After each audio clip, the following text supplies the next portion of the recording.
আজকে আমরা প্রধান মুভির পরের পর্বের সম্পর্কে জানব। এটি দীপক অধিকারী দেব অভিনীত একটি অত্যন্ত শক্তিশালী সামাজিক ও রাজনৈতিক ড্রামা ঘরানার সিনেমা।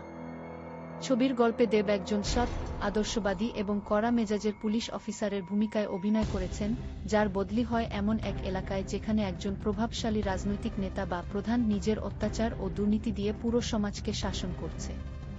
সাধারণ মানুষ যখন এই অত্যাচারের বিরুদ্ধে মুখ খুলতে ভয় পায়, তখন এই নতুন পুলিশ অফিসার আইনের শাসন প্রতিষ্ঠা করতে একাই সেই দুর্নীতির দুর্গে আঘাত হানে। সিনেমাটিতে ক্ষমতার অপব্যবহার, প্রশাসনিক জটিলতা এবং একজন সৎ মানুষের লড়াইকে খুব বাস্তবসম্মতভাবে ফুটিয়ে তোলা হয়েছে, যা দর্শকদের মনে এক গভীর প্রভাব ফেলে।